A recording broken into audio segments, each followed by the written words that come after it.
Buenos días, bienvenidos a la cátedra abierta en homenaje a Roberto Bolaño. Hoy día continuamos con nuestro ciclo donde celebramos los 20 años de publicación de Los Detectives Salvajes. Estamos dentro de este ciclo con nuestro tercer invitado. En este caso se trata del editor Manuel Borrás. Estamos muy entusiasmados de haberlo recibido en nuestra cátedra. Él ha gestionado un catálogo editorial que ha significado una educación en la inteligencia para más de una generación, y eso es un lujo tanto para nosotros como para la lengua. Y quien tendrá la responsabilidad de presentarlo es también un amigo, Roberto Cariaga.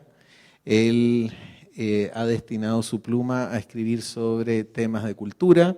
Ha escrito tanto para La Tercera como ahora para El Mercurio. Eso en Chile significa haber cubierto toda la prensa escrita. Y también es autor de un estupendo y documentado libro sobre la vida del poeta Rodrigo Lira. Dejo con ustedes ahora a Roberto Cariaga.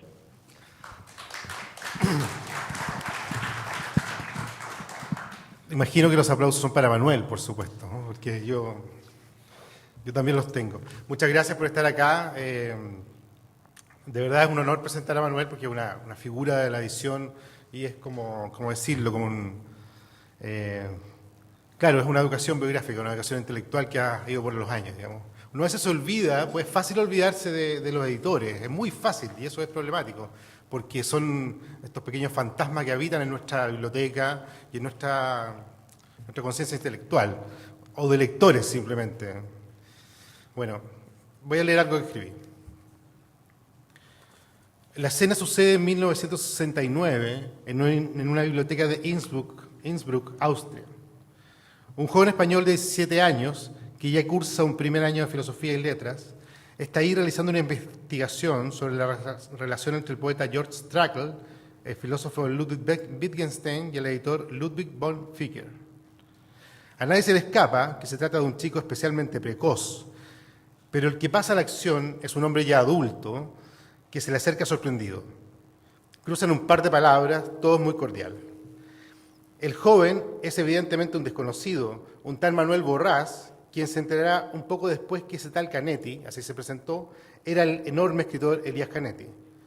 Ese encuentro fugaz tendrá, sin embargo, una segunda parte bastante más duradera. 2 años después, Manuel Borrás es el editor de un pequeño sello de Valencia, tan emergente que la crisis editorial que por esos días afecta al sector lo tiene preocupado, muy preocupado.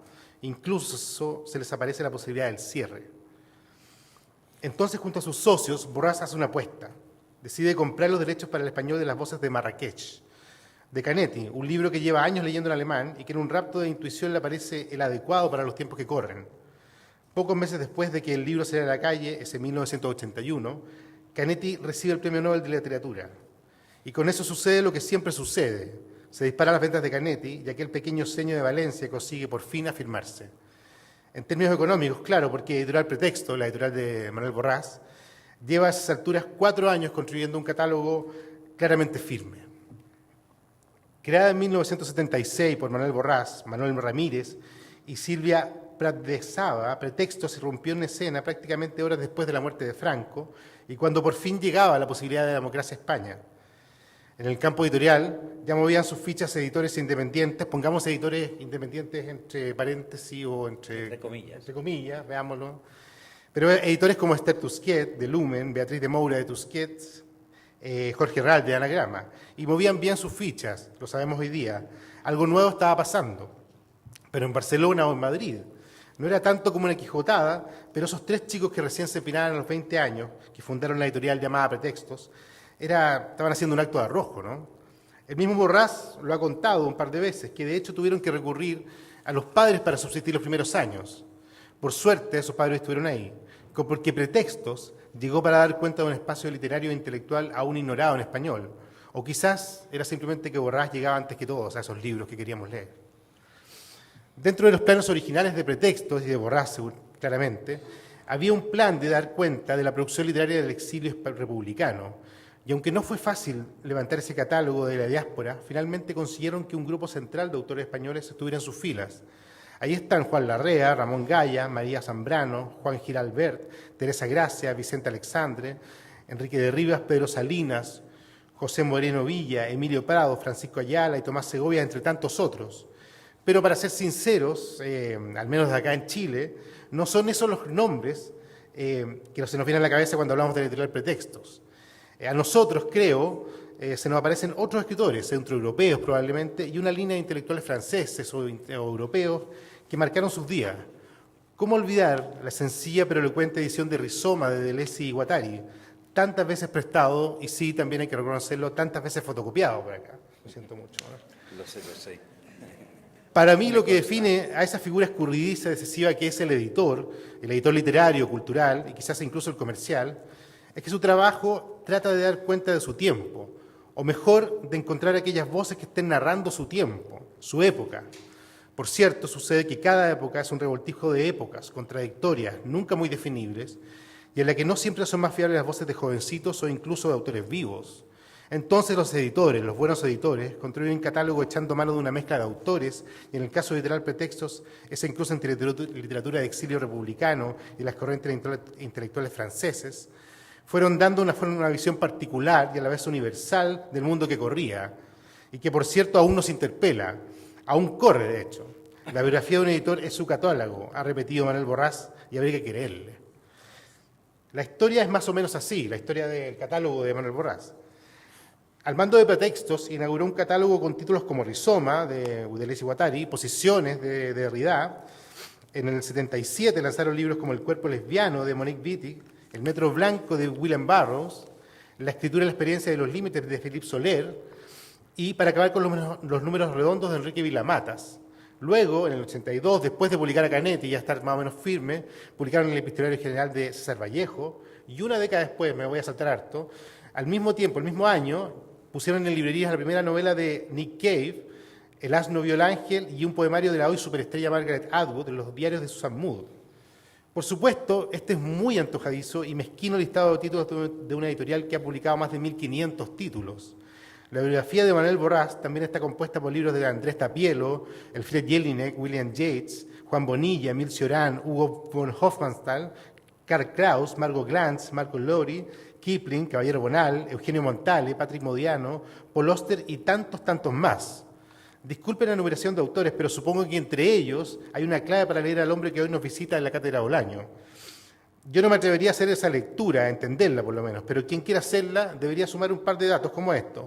Desde muy niño, a Manuel, su madre le leía a Antonio Machado y Juan Ramón Jiménez, y llegó a entender lo que era América a través de los poemas de Rubén Darío. Habría que saber también que para Manuel Borrás la edición es un trabajo de soledad absoluta, en la que se encuentra con otro solitario, un solitario mucho más frágil que es el escritor.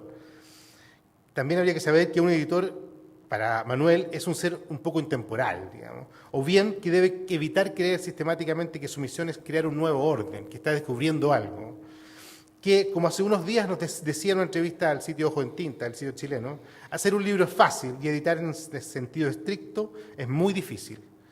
Que después de 42 años publicando libros al frente de Pretextos, Manuel Borrás tiene una política de mercado inesperada. Jamás lo veremos en la Feria del Libro de Frankfurt. Alguna vez dijo, ¿cómo se puede pagar adelantos millonarios por algo no escrito? ¿No es eso repugnante? La maldita cuenta de resultados lo ha pervertido todo. Repitamos la cifra, 42 años. 4 décadas lleva Pretexto editando libros que dan cuenta de una época que, como sabemos, ha estado marcada por crisis políticas e intelectuales. Los libros de Pretextos, tanto su poesía como su narrativa y ensayos, son la puesta en escena de esa crisis. Pero paralelamente, otra crisis ha tenido curso. La industria editorial en la que nació Manuel Borrás es completamente distinta a la que hoy vivimos. El mercado ha sido especialmente salvaje en ese sector, y los sellos que hoy surgieron en los 70, en España como faros para toda la lengua, como Lumen, Tusquets, Anagrama, fueron absorbidos por los gigantes que, entre otras cosas, amenazan con borrar las sutilezas y diferencias intelectuales que recoge el libro. La independencia, de nuevo, entre paréntesis, entre comillas, es una bandera que parece, o creemos hoy día, que está exclusivamente en manos de los nuevísimos editores, mientras los viejos, los de 40 años, están en retiro. Pero Pretexto sigue firme. No es el único, por cierto, pero hoy es uno de esos faros sólidos y distinguidos al que recurrimos confiados. Por supuesto, yo no soy el primero en empezar esto ni decir esto. Por su labor editorial, Manuel Borràs fue galardonado en 1997 con el Premio Nacional a la Mejor Labor Editorial en la Feria Libor, y en 2008 recibió el Premio Fielder en la Feria de Guadalajara. Más allá de esos premios, Borràs es parte de esa estirpe cada vez más rara de los editores que entienden que el libro es un bien esencial al cual dedicar la vida, y contar con su presencia hoy día en Chile es un privilegio, especialmente cuando el mercado editorial local está en una objeción increíble, especial, digamos. No hay que ser adivino para saber que nos puede dar un par de consejos sobre el tema. O quizás, y esto a mí me inquieta personalmente, pueda contarnos algo del pasado, algo muy preciso, responder una pregunta. ¿Qué fue lo que encontró Manuel allá en 1969 en Innsbruck investigando sobre Trakl y Wittgenstein? ¿O en realidad fue ahí la aparición de Canetti, fue la aparición de un destino? Bueno. Dejo con ustedes a Manuel Borràs. Gracias. Gracias. Antes de contestar a tu pregunta, Roberto, muchas gracias por tu presentación. Tengo clarísimo que si necesito un día un negro para escribir mi biografía, te voy a contratar. Todo lo que has dicho se ajusta a la verdad, es decir, a mi verdad particular, y desde luego quiero hacer público agradecimiento a la Cátedra Abierta Roberto Bolaño por haberme traído, y en concreto personalizada en mi querida amiga Cecilia García Huidobro, a la que le doy las gracias más sinceras. También, por supuesto, la presencia de todos vosotros, entre los que distingo caras ya de viejos amigos, caras de nuevos amigos, pero que espero que acaben envejeciendo también conmigo. En fin, muchísimas gracias, y para mí el privilegio, de verdad, Roberto, y os lo digo a todos vosotros, es estar en este país del que yo, por desgracia, tenía un recuerdo bastante gris, porque mi anterior y único viaje lo hice un año antes del plebiscito, y os podéis imaginar el Chile con el que nos encontramos, porque no venía yo solo, venía con otras 3 personas. Entonces, bueno, yo lo único que os diría, que ante la sorpresa de lo que me he encontrado, que cuidéis este país, porque creo que es un gran país y sus gentes son verdaderamente estupendas. Y ahora paso, antes de entrar en materia, a la pregunta que me formulaba Rodrigo respecto a ese azaroso encuentro en el Departamento de Literatura Alemana de la Universidad de Innsbruck, que dirigía un gran germanista, el profesor Methlagel, y que tuvo además la generosidad de invitarme a un chico, además de jovencísimo. En fin, yo no quiero hacer presunción de nada, pero la vida ha dicho pues que me ha animado cierta precocidad. Un chico de 16 años que llega a la universidad, comprendes, para querer investigar sobre ese, digamos, triángulo que formaron Ludwig von Vicker, que yo pondría en la parte superior del triángulo, que era el editor, Georg Trakl, el poeta, y Ludwig Wittgenstein, el gran filósofo, que no hace falta que os explique quién era, un tema que me inquietaba, es decir, me inquietaba y me gustaba muchísimo, es decir, cómo el editor había propiciado a través de Wittgenstein la financiación del primer libro, el primer y único libro publicado en vida de ese gran poeta expresionista austriaco, Sebastián en Sueños. Yo estaba ahí con mis papeles y en el departamento coincidió la visita de un señor con aspecto patriarcal y que, bueno, por lo que se ve, me vio, le dijeron de dónde venía, vio mi juventud, de dónde venía, y entonces se quiso acercar a mí y se acercó. Muy amablemente me preguntó qué es lo que estaba haciendo, yo le expliqué y él me animó, me dijo, comprendes que estaba muy bien, que hubiera emprendido esa senda, y además me dijo, porque yo no sabía quién era el señor, no tenía ni idea, me dijo, dice, aparte yo también soy de origen español, Bueno, una vez, esto fueron, como podéis imaginar, 2-3 minutos, no fue más.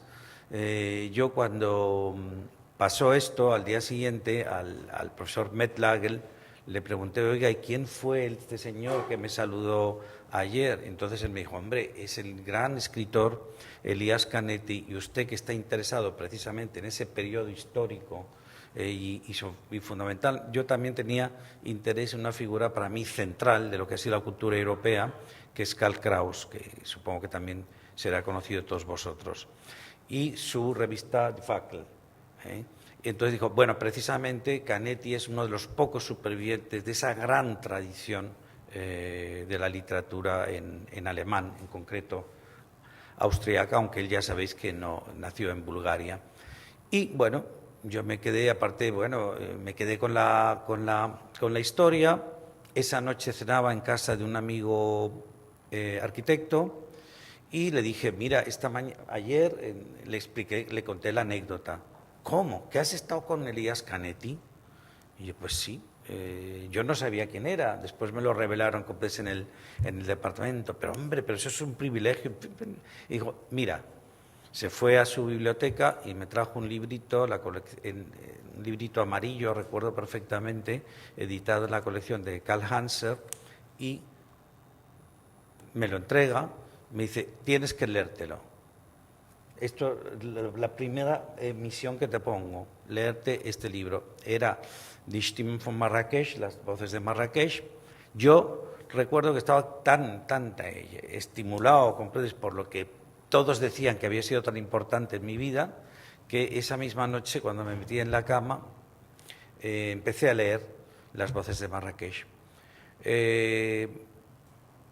Lo leí no en esa noche, porque me venció el sueño, pero al día siguiente pues, terminé la lectura y yo me dije a mí mismo, el día que empecemos, porque ya estaba en Agracia el proyecto de editorial, digo, este va a ser uno de los libros que yo publique. Esto puede quedar como una anécdota, una anécdota aislada, pero yo creo que fue providencial, como ha dicho Roberto. Nosotros, el primer tramo, cuando pusimos en marcha la editorial, tuvimos muchas dificultades para salir adelante porque nuestros libros pues, no tenían la acogida del público lector que nosotros esperábamos que iba a tener. Y hubo un momento de crisis, como ha señalado Roberto, en el que yo estaba un poco harto de pedir a mi familia que me apoyara económicamente en lo que era el proyecto editorial. Y de hecho pensamos muy seriamente echar la toalla y aparcar el asunto y bueno, resignarme a tener que volver a la universidad. Hete ahí que el libro de Canetti estaba ya en prensa, estaba ya en imprenta y que casi hubo una coincidencia cronológica. El día que estaban saliendo los primeros ejemplares, le conceden a Elias Canetti el premio Nobel. Claro, el efecto sancionador que tuvo el premio sobre la edición fue automático y podéis imaginar que fue un éxito y entonces nos dijimos, bueno, no andaremos tan desencaminados cuando hemos publicado un libro. Yo, más tarde, me pidieron que escribiera una anécdota que había sido determinante para mi vida como editor y yo escogí, como es lógico y natural, ese encuentro. Y además diciendo que suponía que allá donde estuviera Canetti, él no sé si sería consciente allá donde estuviera de la importancia que había tenido para la supervivencia de un proyecto ilusionante de unos jóvenes en una ciudad del Mediterráneo español como era Valencia. Y yo creo honradamente que esto en cierto modo ha movido también mi vida siempre. Yo soy de la opinión que el azar no existe. El azar es la necesidad el azar es la conciencia de la necesidad y que lo único que se trata es por nuestra parte, de tratar de estar atentos a lo que está sucediendo en el exterior. Yo creo que eso es esencial, y es esencial para ser el editor de la naturaleza de la que somos nosotros, es decir, una situación de escucha siempre favorable respecto al mundo, respecto a la vida, respecto a los seres humanos, desde luego aceptando el efecto rectificador que también, muy de vez en cuando, nos aplica la realidad. Yo creo que hay que ser obedientes, comprendes, incluso a ese efecto rectificador, porque a veces comprendes, pues, en el mundo, nuestro mundo, es un mundo, en fin, no quiero prejuzgarlo en absoluto, pero es un mundo de intelectuales, y a veces los intelectuales pecamos de cierta soberbia. Yo creo que un editor, ya que tiene una responsabilidad como agente cultural, y yo creo que si hay algo que verdaderamente engrandece nuestra profesión es que servimos de puente, es precisamente tener clara conciencia de la proximidad de los otros.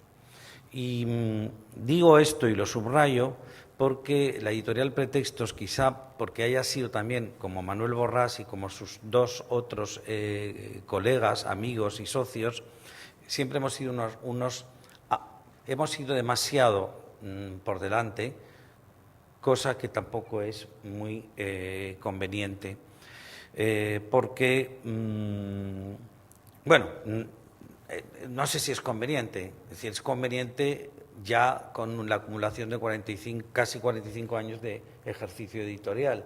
Yo, por ejemplo, esto no se lo recomendaría porque hemos pasado por ese Rubicón en absoluto a mis colegas más jóvenes, porque sé que eso es fatal, porque cuando tú estás apostando por una serie de valores, esos valores tardan en recibir la sanción del público lector y se da la paradoja que cuando reciben esa sanción, comprende, se hacen objeto del, digamos, iba a decir, del apetito, para dejarlo en unos términos más suaves, comprendes, de tus colegas y sobre todo comprendes de la industria editorial. Bueno, yo para entrar en materia os diría que para mí editar siempre ha sido compartir. Es decir, yo no entiendo la edición si no es un modo de compartir con nosotros algo que a uno previamente le ha sido de utilidad. Yo eso, por fortuna, lo aprendí de mis mayores y de mis maestros, y creo que es importante. Yo creo que es importante ese principio. Del mismo modo que yo aprendí de mis mayores que es importante aprender a dar las gracias, que es una de las cosas que, para las que hemos venido a esta vida, me temo, aprender a dar las gracias. Yo tuve yo soy un ser muy afortunado, os lo digo con toda franqueza, porque tuve la suerte de nacer en el seno de una familia burguesa, liberal, con biblioteca, y eso que parece una tontería, pues francamente facilita las cosas. Es decir, yo tuve, como tú muy bien has indicado en tu magnífica presentación, tuve la suerte de tener acceso pronto a la literatura y además en mi madre tuve una magnífica guía junto a una cocinera que estaba empleada en casa de mis padres, que me contaba historias de una manera realmente maravillosa, y yo dije, ¿cómo no voy a acabar siendo ahora lo veo con perspectiva, ¿no? ¿Cómo no voy a acabar siendo un lector si yo estoy recibiendo la literatura por las dos vías naturales, que es la oral y la escrita? Yo a mi madre le debo muchas cosas. Entre otras, comprendes, la educación, y a mi padre, por supuesto. Mi madre es la única superviviente, el haber recibido una educación bastante firme y además siempre contemplando un horizonte ético en cualquiera de mis comportamientos, de mis gestos. Yo creo que por eso también he entendido siempre que editar era uno de los modos posibles de hacer pedagogía. Pero, al contrario de lo que se piensa habitualmente como pedagogía, yo me inclino más por el sentido que le dieron los antiguos griegos a la pedagogía. Es decir, si nos atenemos o profundizamos en el vocablo pedagogo, que viene del paidos, niño, y agó, es decir, yo conduzco, el pedagogo es aquel que conduce a los niños. Yo debo contaros una anécdota que creo que ilumina sobre este aspecto. Aunque os parezca mentira, yo tuve la intención de estudiar psiquiatría infantil. A mí me interesó siempre mucho el mundo de los niños. De hecho, he estudiado psiquiatría y psicología infantil por mi cuenta y riesgo, incluso ya siendo editor, y me di cuenta con el tiempo que yo, en el fondo, aparte de ser editor, también, en cierto modo, he ejercido la psicología infantil. Es decir, el editor está indiscutiblemente abocado a tener una relación con sus autores. Él, de hecho, firma, el editor que soy yo, ¿no? Él firma un pacto de amistad con la literatura que le obliga, por supuesto, a mantener una relación de sinceridad, de lealtad, y consecuentemente de sinceridad con sus autores. Es verdad que todo creador, yo no soy creador, os lo digo con franqueza, nunca tuve el prurito de escribir, quizá adolescente sí, pero te quiero decir que pronto, por fortuna, me di cuenta que yo no había nacido para eso, que la creación era una cosa mucho más seria y que reunía o respondía a unas características muy especiales y esenciales. Es verdad que en muchísimos años de relación con los autores, y ya no solo de nuestro ámbito lingüístico, sino de otros ámbitos lingüísticos, me ha percibido que detrás de todo escritor hay un niño sobrevivido. Es decir, y además pienso honradamente que si no estuviera ese niño en convivencia, en coexistencia con el adulto, sería muy improbable que pudieran sacar nada de esa nada en la que se mueve también el creador. Es decir, a no ser, claro, que existe también la chistera de duende, que ustedes conocen la imagen, que es una especie de mago que va sacando cosas, que también hay autores de esos, pero es decir, esa figura del escritor que a mí, que respeto profundamente, no es precisamente la que me ha interesado. Me ha interesado la otra, la de esos niños sobrevividos. Entonces, de ahí que en tu relación con esa suerte de niño adulto también tengamos que poner un grandísimo cuidado. Es decir, el editor tiene que ser no psiquiatra infantil, porque no se trata de eso, pero sí, en cierto modo, es un sparring. Tiene que estar cuidando de ellos, tiene que estar velando por sus intereses, tiene que estar cuidando sus ediciones, pero tiene también que darles la mejor de las compañías en un momento tremendo, que es en el del sometimiento a la intemperie de los otros, de aquello que es producto de su estricta intimidad. Es decir, eso, queramos o no, implica una violencia. Es decir, yo creo que los escritores, la generosidad de los escritores, que es la que les mueve, comprendes, a entregar a los otros aquello que creen que es valioso, es un momento difícil, porque después está también el mundo que le va a sancionar o lo va a ignorar. Yo os puedo decir que después de 43 años de profesión he comprobado que no precisamente los mejores libros o aquellos que yo considero honradamente mejores libros son los que mejor suerte comercial tienen. Es decir, acaban imponiéndose, eso también os lo digo. Ya tengo también la suficiente perspectiva como para deciros, comprendes, que hay libros que en un principio se mueven como una especie de vacío y finalmente acaban recibiendo una sanción favorable. Yo esto lo he comprobado muchas veces, me da muchísima satisfacción, y ya no solo satisfacción por lo que uno ha hecho, que también, es decir, porque si por ejemplo hoy, en pleno siglo XXI, estamos reeditando libros que publicamos en los años 70 o principios de los 80, quiere decir que no íbamos tan desencaminados en la escogencia de aquellos títulos que nosotros fuimos eligiendo. Como tú muy bien has dicho, bueno, yo he sido además, insisto en esa figura, porque creo que si hubiera aquí entre el público algún joven editor o alguien que tuviera esa vocación, he sido una criatura muy afortunada, ya no solo por tener los padres que he tenido y los maestros que he tenido, sino también por la suerte que he tenido de encontrarme con personas como Silvia Prat de Saba y Manuel Ramírez, que han posibilitado el que pusiéramos un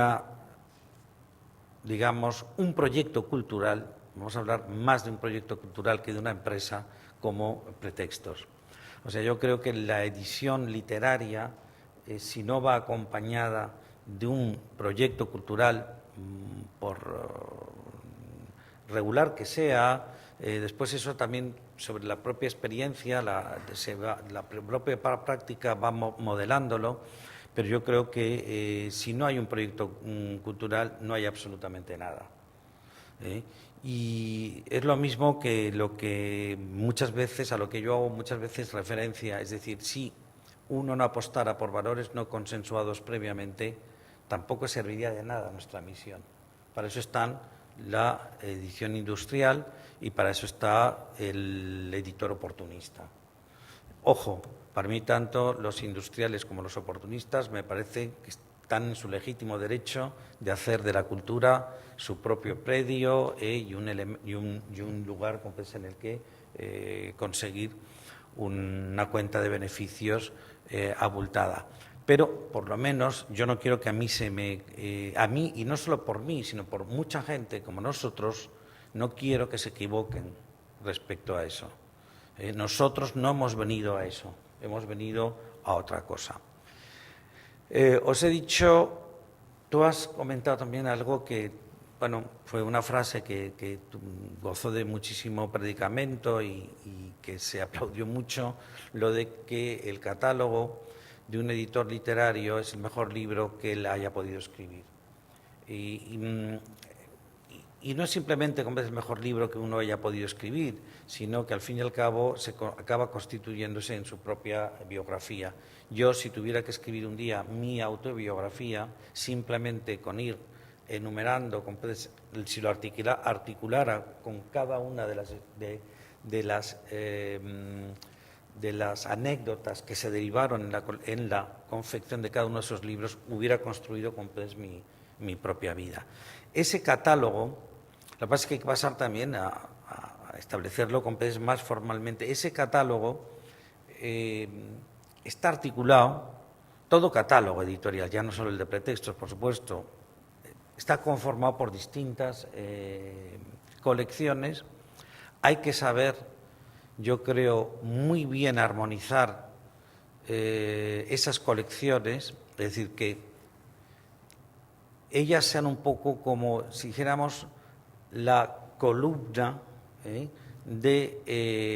con sus ramificaciones, pero que tratar, en la medida de lo posible, porque eso se consigue con el tiempo, de que todo esté interconectado. Es decir, que haya una relación natural y distendida entre las partes que constituyen ese catálogo. Es decir, nosotros, por ejemplo, creemos que yo no he creído nunca en las disciplinas, en el amplio sentido de la palabra, pero en lo que se ha dado a llamar disciplina, es decir, filosofía, literatura, ciencia. Yo creo que la gran literatura, es decir, la gran filosofía, está interrelacionada. De hecho, nosotros cuando comenzamos a publicar libros, nosotros no distinguíamos formalmente las colecciones. Es decir, era una colección única donde se publicaba indistintamente filosofía, poesía o narrativa o incluso historia de las ciencias, como fue el primer libro que puso pretextos en circulación. ¿Y por qué no queríamos establecer la diferencia? Porque pensamos que realmente, es decir, si hay algo ahí verdaderamente útil, está interrelacionado. Es decir, yo no creo que existan, comprendes, disciplinas aisladas. Claro, esto es difícil, ya que pienso que el editor tiene que ser un pedagogo, es difícil encajarlo también en el mercado. Es decir, nosotros empezamos a establecer colecciones cuando nuestros comerciales nos dijeron: no, Manuel, esto es muy difícil porque los libreros no saben tampoco cómo orientar. Una vez, claro, al principio sí, pero después, una vez la editorial empezó a cobrar ya fuerza, no era fácil.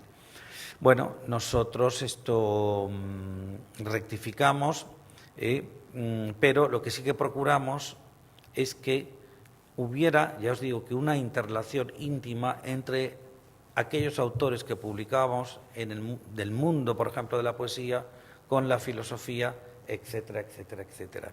Y yo creo que eso también es algo que ha singularizado enormemente nuestro catálogo.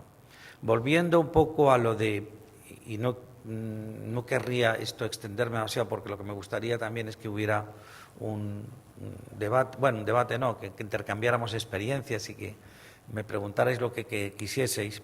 Yo, cuando hablo de pedagogía, hacer pedagogía, y en el sentido clásico, en el sentido helénico, me estoy refiriendo a que es muy importante que el editor sepa, con aquello que está ofreciendo a los lectores, crear estados de perplejidad en los otros. Porque de todos es conocido, y sobre todo desde la buena pedagogía, que eso es lo que procura y facilita la transmisión de un conocimiento en los otros. Esa facilidad que se nos da también nos implica éticamente.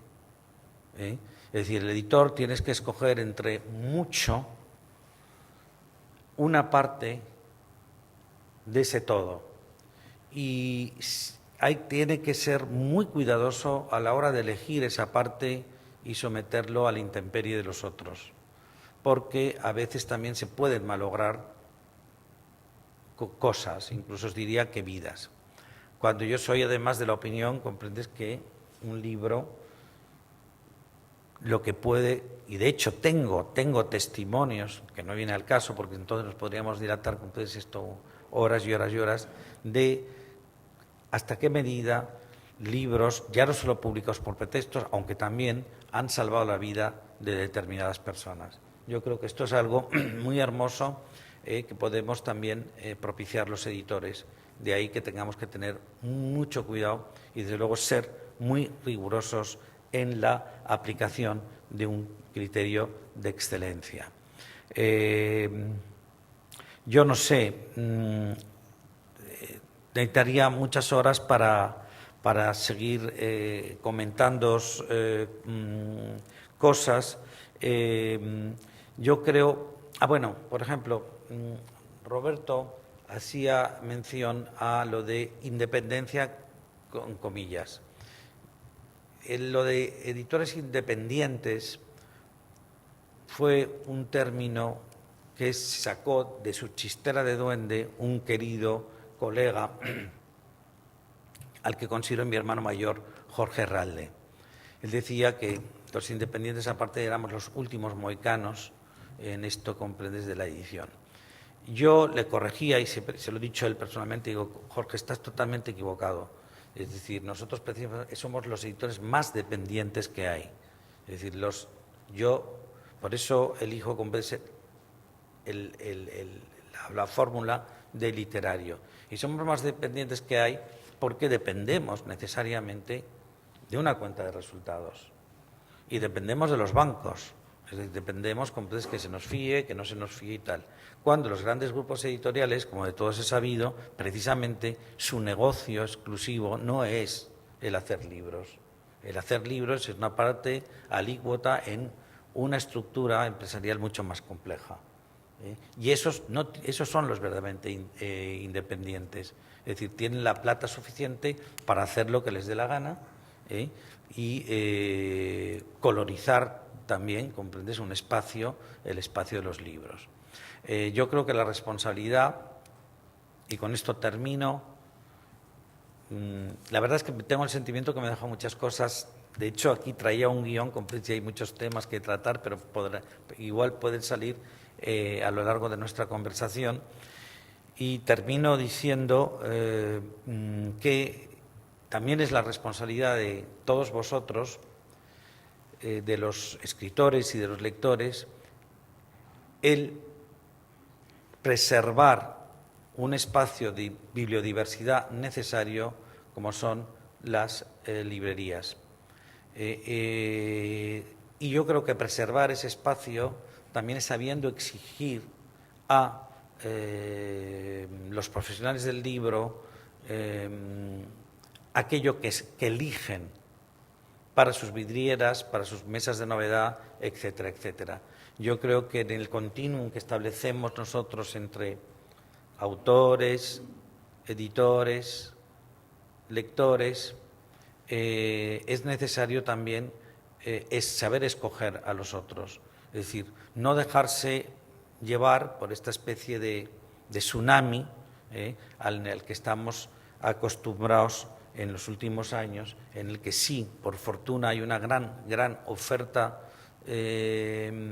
bibliográfica, pero yo, pese a ser un gran defensor de la bibliodiversidad, he reparado que cada vez salgo con menos libros de una librería. Quizá también porque soy ya mayor, porque estoy más resabiado, pero me llama la atención. No ha sido el caso chileno. Os puedo confirmar que de las librerías de Chile he salido con muchos libros. Me llevo, yo creo que una maleta de literatura chilena y gustosamente. Y debo deciros también otra cosa. Me he encontrado unos grandes profesionales que incluso envidiaría para España. Con esto no quiero decir que en España no haya profesionales del libro y que no haya buenos libros, los hay, pero es algo que está en remisión. Y otra cosa que les digo para terminar, quieran a sus escritores, porque a mi juicio los países que no cuidan y quieren a sus escritores son países enfermos. Nada más, muchas gracias.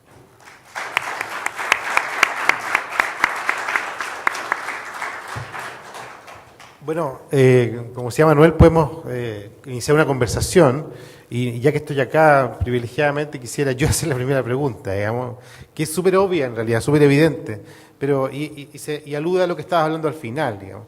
Hoy día estamos en una situación del mercado editorial muy convulsionada, ¿no? Por lo menos en Chile vivimos un momento de esplendor de las editoriales independientes o microeditoriales, las pequeñas editoriales. Hay una disgregación en el gremio muy fuerte. Y quizás si tú has ido a librerías, has visto las librerías literarias de alguna forma.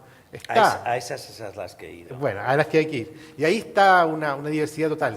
Pero en España también, ¿no? La última década, los últimos 15 años han florecido una serie de editoriales muy interesantes, muy particulares, digamos. Y a la vez tenemos este avance gigantesco de Penguin que se ha comido todo, y Planeta también. En Chile es muy fuerte la presencia de Penguin.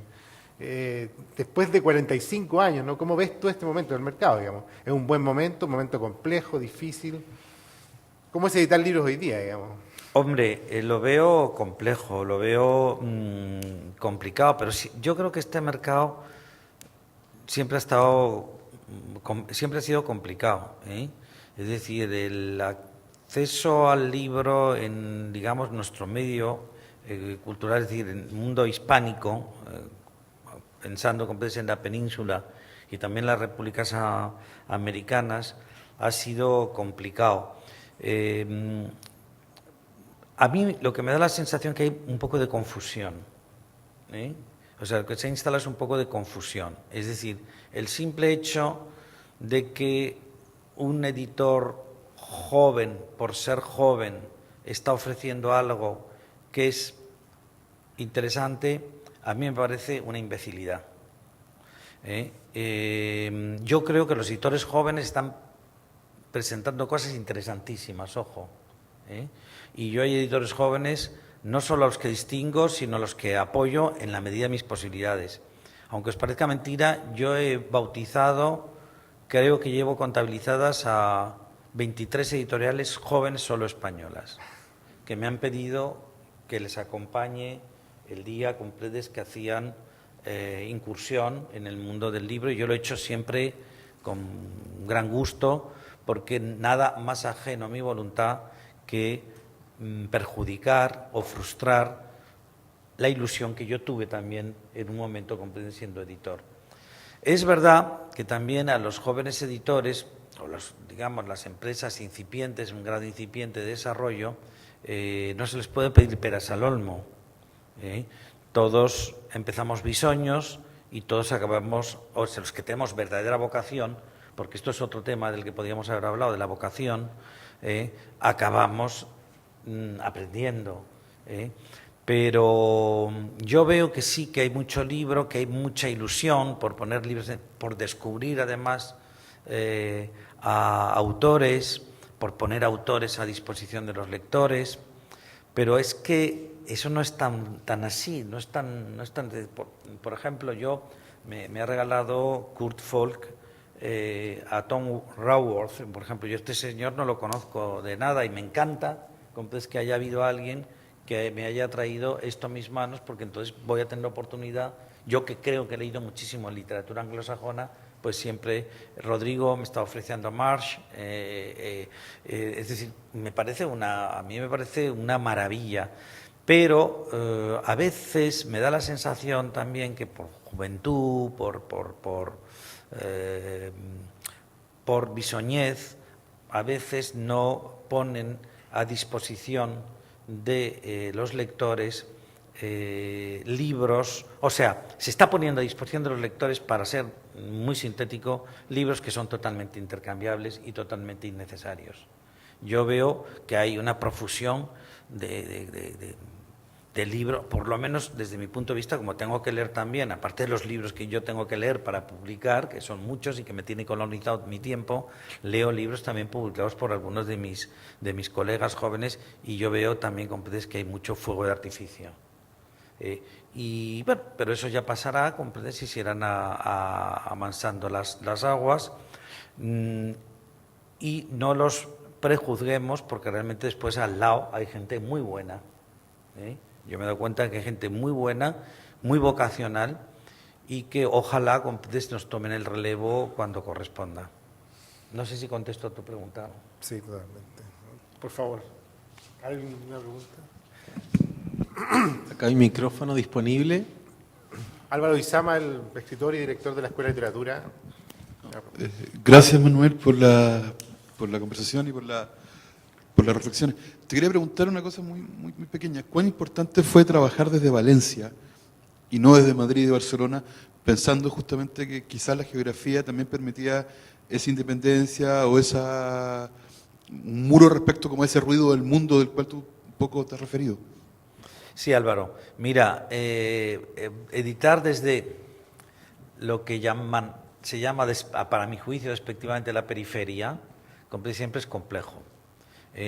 Tú sabes que en mi país ha habido dos centros tradicionales de la edición, que ha sido Barcelona en primer lugar y Madrid. Hoy están a la par, y el resto, bueno, sí, de vez en cuando salía en provincia, algún negocio editorial que se caracterizaba por una supervivencia casi mínima. Yo creo que nosotros nos hemos constituido para mal, en este caso, un rara avis en ese medio. Así es tanto que yo llevo viviendo en Madrid hace 35 años. Yo me tuve que ir a Madrid, porque Madrid era donde se cortaba, en fin, una expresión española muy bruta, que es donde se cortaba el bacalao, es decir, donde se dirimían las cosas. Y además, si tú no estás en Madrid o en Barcelona, tampoco tenías ascendente posible en la prensa. Y es muy importante también, bueno, hoy ya no tan importante, porque no sé cuál será el caso chileno, pero desde luego ante la ausencia absoluta de crítica, nadie se cree lo que dicen los periódicos. Que eso es una de las cosas que yo también me hubiera gustado tratar in extenso, que es la importancia que tiene la intuición en un editor frente a la información.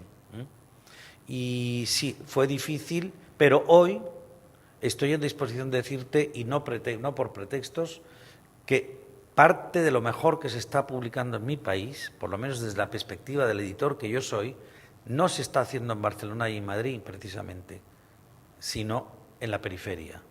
Es decir, yo creo que hay grandes editoriales desde A Coruña, Galicia, pasando por Bilbao, Sevilla, Zaragoza, grandes editoriales te digo desde el punto de vista mío. Es decir, las grandes son las otras, pero que son grandes por tamaño y no por la grandeza que hacen, de lo que hacen, ¿no? ¿Contesto a tu pregunta, Álvaro? A ver, Paulo. Hola, gracias, Manuel. Recién decía justamente que destacas en la edición la intuición versus la información. Si puedes profundizar un poco en eso. Sí, mira, yo te hablo por mi experiencia y me di cuenta en mi periodo de formación, que ya te diría que casi en mi periodo de formación. Es decir, yo empecé a percibir que la información no era neutral. Es decir, la información tenía un componente interesado, enorme, y además eso no era un hecho aislado en mi cultura, en la cultura de la península ibérica, sino después cuando fui conociendo mundo y conociendo la prensa internacional, me di cuenta que ocurría otro tanto. Y además era una prensa sin críticos, es decir, sin gente que fijara jerarquías, y lo que estaba propiciando precisamente eran unos malentendidos literarios verdaderamente descomunales. Es decir, yo no voy a mencionar nombres porque no quiero ser descalificador y no me parece comprensible. O sea, si Silvia, tú y yo cenamos un día, pues podríamos hablar de eso, pero no me parece oportuno decirlo en público. Pero creo que hay unos valores totalmente inflados en la literatura y desde luego ha sido muy inducido por la prensa y por las empresas que están detrás de esa prensa. Es decir, claro, se habla de prensa independiente, pero ¿qué independiente? Si en mi país compras ahora no, porque ahora claro ya se las ha comprado todas random, pero detrás de cada periódico había una empresa editorial. Van a ser independientes. Tenemos el caso además flagrante de Ignacio Echevarría escribiendo un periódico como El País, que resulta que no es condescendiente con un libro de un señor que había pagado la empresa editorial no sé cuántos billones, comprendes, de adelanto. Y fue fulminado. ¿Eso es prensa independiente? Y otro tanto, comprende. Mira, os voy a poner un ejemplo.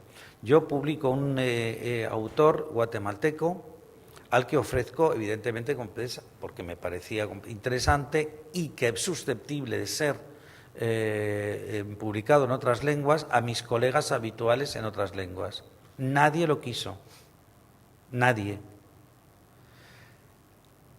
No llegó un año después, se pone, el New York Times escribe una reseña elogiosísima de este autor. Los que me habían dicho que no, dijeron automáticamente lo queremos. Bueno, ¿qué criterio hay? Es decir, ¿dónde están los editores?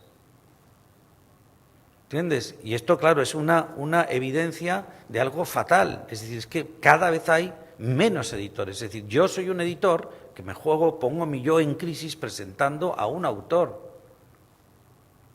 Y me consta, por ejemplo, vosotros sois esos editores, es decir, estáis de mi lado, ¿no?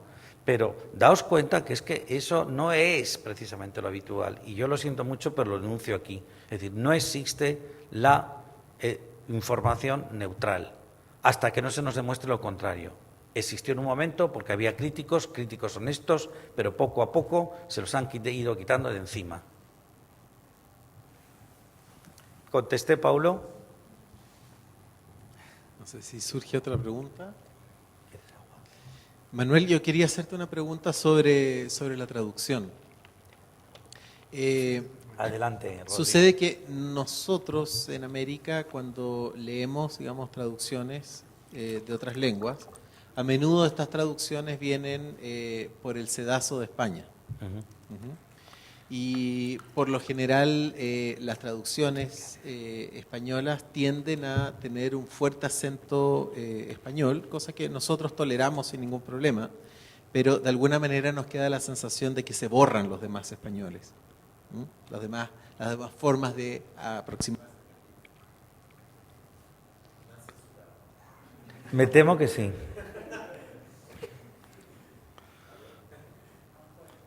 Te escuchamos. Sí, bueno. Entonces, pero también existe la práctica editorial, y esto no sé si se culpa, digamos, de España o es de alguna manera una flojera por parte de los agentes literarios de otras lenguas, que se diseñan los contratos de publicación, digamos, con cierta exclusividad para una editorial para abarcar todo el mundo hispano. Como si de verdad se lograra distribuir los libros a cada uno de los países hispanos y como si de verdad ese mundo fuera nada más que uno solo. Siendo tú un editor que has abordado con bastante fuerza libros que vienen de otras lenguas, han invertido en traducción, quería saber cuáles son tus reflexiones frente a este fenómeno. Bueno, la tendencia de los editores españoles a suscribir contratos, digamos, universales, yo creo honradamente, Rodrigo, que responde a un medio bastante, en el medio pobre en el que nos movemos. Es decir, el editor español necesariamente tiene que contar con el posible lector latinoamericano también para poder amortizar sus ediciones.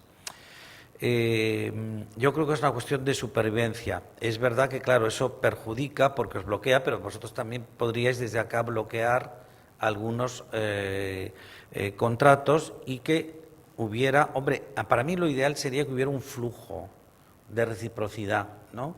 Es decir, que los libros chilenos tuvieran también una presencia, por ejemplo, en la península ibérica, o que los tuviera compres en las librerías en Buenos Aires, o que los tuviera, eso sabemos que es difícil, salvo en esos lugares, en esas librerías que escogen muy bien y puedes encontrarte, por ejemplo, libros chilenos, salvo los de esta Santa Casa, la Diego Portales, es difícil encontrarse. Y después, claro, de la Diego Portales, pues nos encontramos, por supuesto, parte de lo mejor, como puede ser Raúl Ruiz, dos personas aquí presentes, Rafael Gumucio o mi querido y admirado Raúl, pero claro, después hay otras cosas muy interesantes pues que no llegan, ¿no?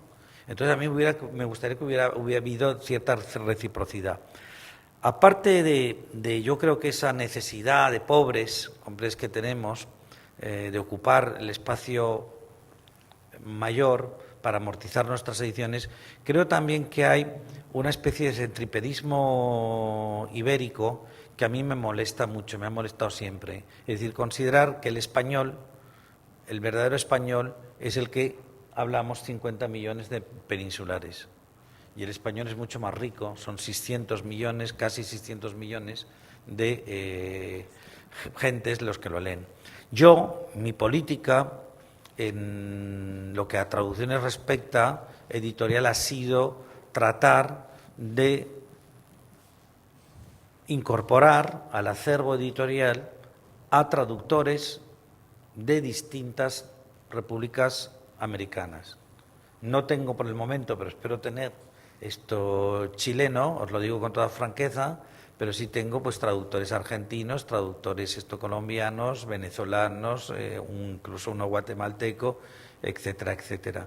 Y además nosotros no hemos, y sin imponer, comprendes esa lógica o esa aversión que muchísimos de mis colegas, incluso en la crítica se nota, bueno, en la crítica, en esa hipotética crítica con la que se nos invade, se nota. Por ejemplo, yo estoy cansado de decir, qué pena que en esta traducción haya mexicanismos. Y digo, pero qué pena que haya españolismos, nos va a decir también los mexicanos, ¿comprendes? O sea, es que es verdaderamente una cuestión, a mí me parece horrible y que además no corresponde a verdad. Es decir, si nosotros tenemos la lengua que tenemos, y además os digo con franqueza que yo creo que hoy, de entre las lenguas que leo, que creo que son algunas, para mí lo mejor que se está escribiendo hoy en la literatura universal es en español y en inglés. Y os diría que en la parte alícuota también en portugués. Ya me gustaría a mí, que yo soy un amante de la cultura alemana, encontrarme los poetas en Alemania que me estoy encontrando en América Latina, en mi propio país, y tal. Ya querría. ¿Contesto a tu pregunta? Hola Manuel. Raúl. Te quería hacer tú eres un excelente, un gran editor de poesía. Gracias. Sin embargo, yo te quería preguntar si tú puedes ir contra tus gustos, de pronto. O sea, en el sentido de que me parecería distinguirte, que dentro de lo que tú publicas, Mitre, Watanabe, son grandes poetas, no, pero tienen una línea, son poetas, por así decirlo, bien portados, bien, son grandes poetas formalmente muy, pero hay otros cosas que son desbordados, que no obedecen a esa perfección formal, que es una buena parte de la poesía latinoamericana. Entonces, si tú te reconoces con un patrón de gusto, por así decirlo, en general, si podrías ir contra ese patrón de gusto de pronto. Sí.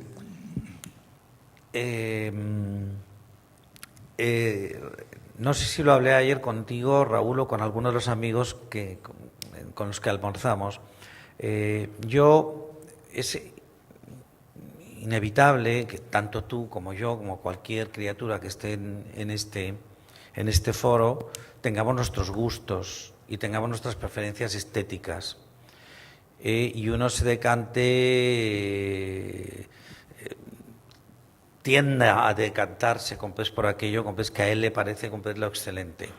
De todos modos, yo creo que un editor de nuestras características, de nuestra naturaleza, al menos eso es lo que yo predico, comprendes, en los seminarios en los que soy invitado, comprendes, para hablarles a los jóvenes editores, tiene que procurar dejar también sus gustos un poco de lado, porque vivimos una sociedad, por fortuna, poliédrica, también en literatura, y hay distintas tendencias estéticas que, aunque no sean las que uno prefiere, son muy interesantes y tiene que tener también el oído aguzado para tratar de incorporar a su acervo editorial lo mejor de cada una de esas familias.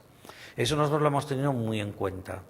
Y además en un medio que, como tú sabes, espero que no sea el chileno igual, estoy hablando desde la perspectiva peninsular, en un medio muy cainita, es decir, en el que los poetas de las distintas tendencias estaban a la greña unos contra otros y tal. Yo creo, os lo digo con franqueza, que pretextos, y eso es una cosa que sí que no me enorgullezco de nada, como no soy una persona dada a dar consejos a nadie, pero si hay algo que me satisface es haber propiciado el que esa guerra interna se distendiera.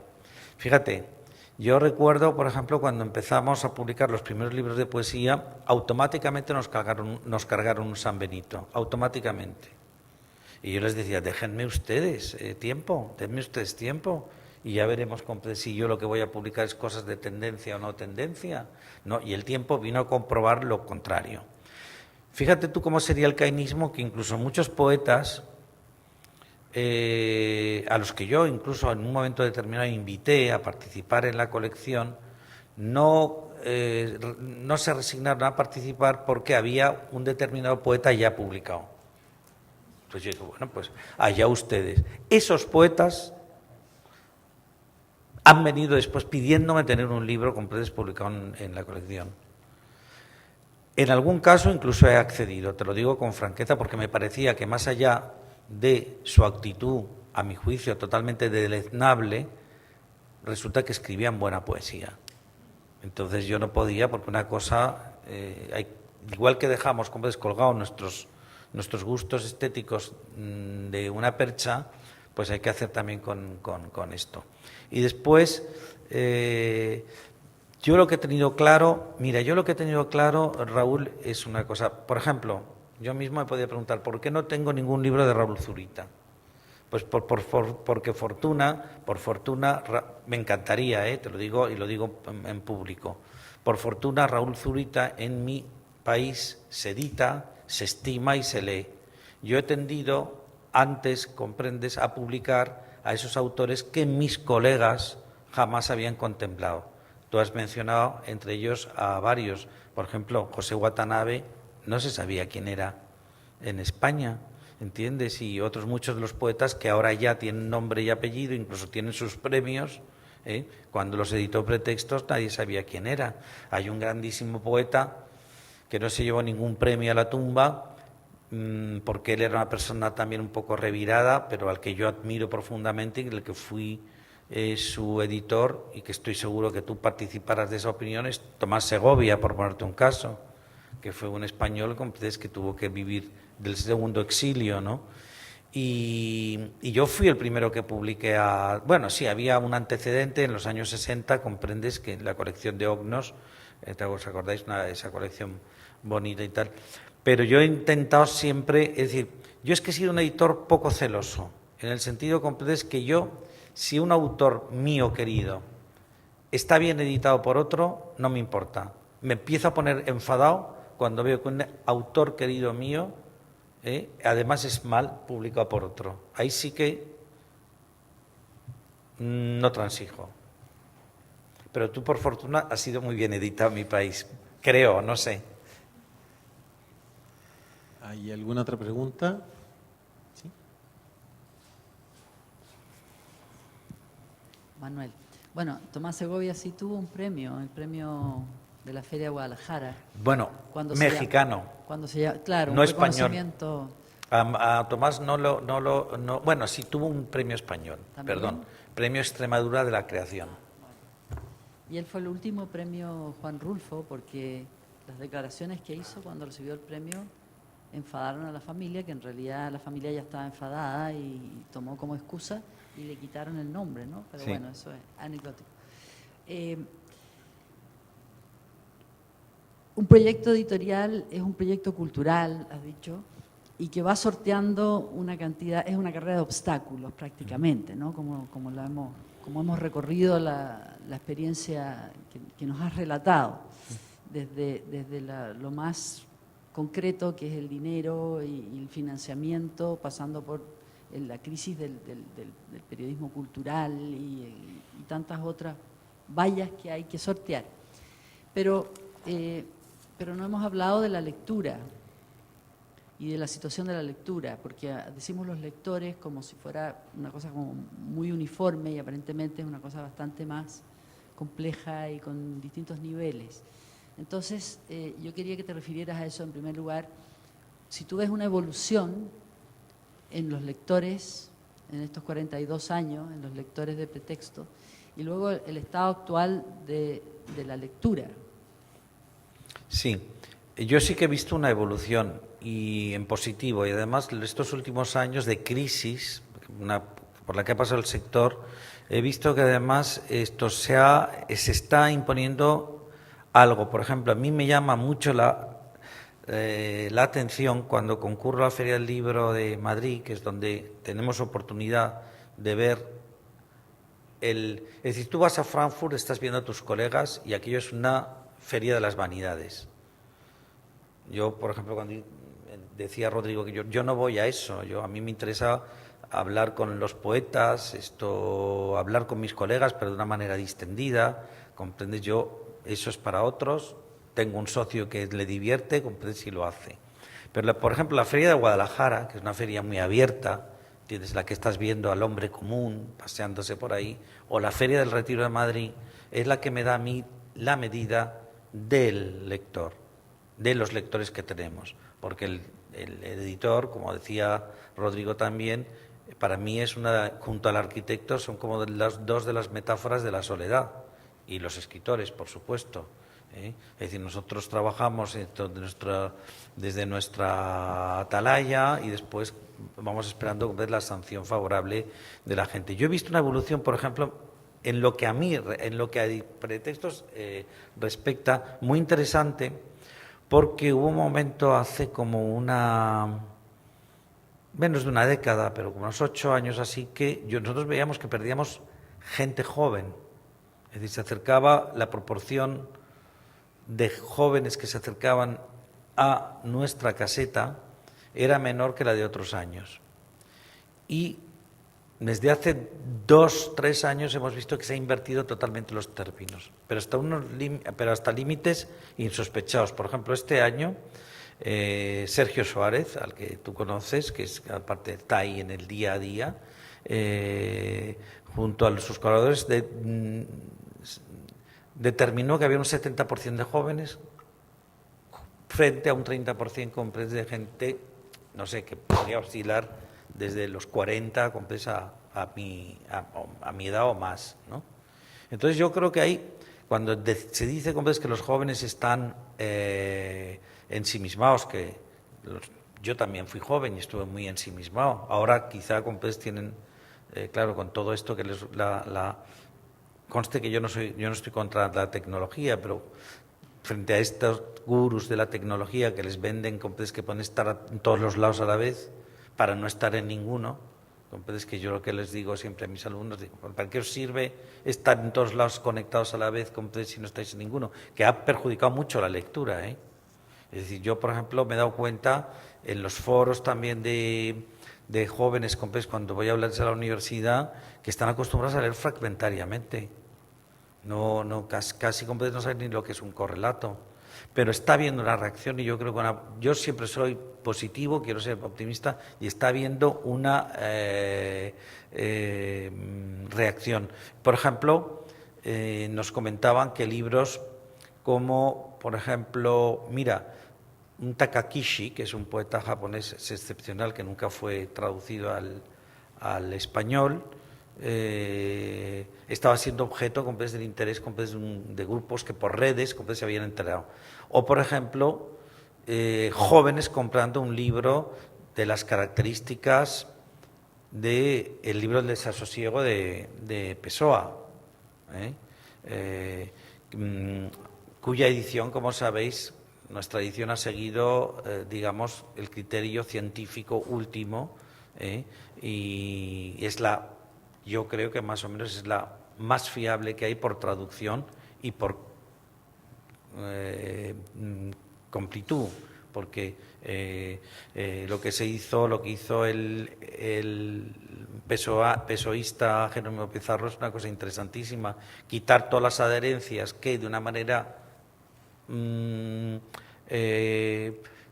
gratuita habían sumado los Dita López y mucha gente con pessoana, porque no tenían tampoco los datos suficientes, pero con el descubrimiento de la última maleta de Pessoa, pues se supo que muchas cosas que se habían añadido a las ediciones anteriores del Pessoa pues no correspondían.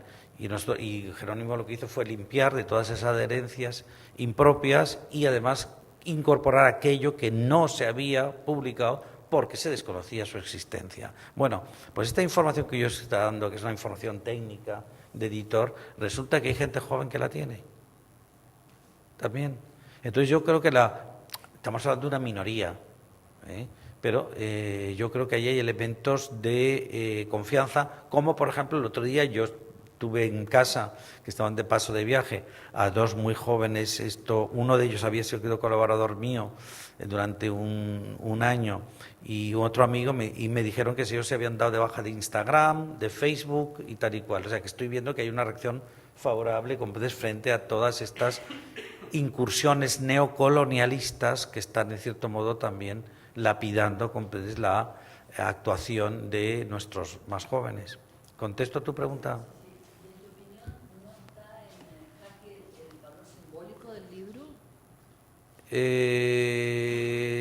Bueno, no solo el valor simbólico del libro, Cecilia, el valor simbólico de muchísimas cosas. Y yo creo que esa es una perspectiva que se está cada vez abandonando más. Sí, está en peligro, pero yo, ya te digo, insisto, soy optimista y creo que recuperaremos. Lo que pasa es que para eso también vamos a tener que pasar por un purgatorio que a lo mejor comprendes es demasiado largo. Yo espero por lo menos tener la oportunidad de verlo en ejercicio, aunque a mí ya, no sé, espero que me quede. Vale, yo creo que moriré con las botas puestas, sin editor, pero ya veremos, porque las cosas tampoco están tan claras. Pero sí que es verdad que ha perdido parte de su valor simbólico, sí. Perfecto. Hemos llegado al fin. Esta parte me carga, tener que cortar las conversaciones en su mejor momento, pero supongo que de eso se trata, porque ahora, después del aplauso que le vamos a dar a Roberto y Manuel, podemos seguir la conversación más informal y también podemos prepararnos para el próximo invitado que viene el 23 de agosto, Sergio Chejfek, quien es el que cierra el ciclo dedicado a los 20 años de Los Detectives Salvajes. Así que por favor les pido un aplauso para Roberto y Manuel. Gracias.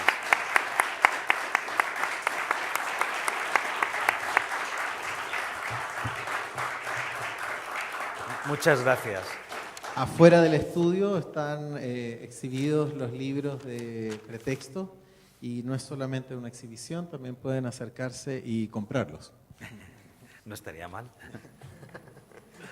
Muchas gracias, Manuel. Nada, por favor, digo, gracias a ti.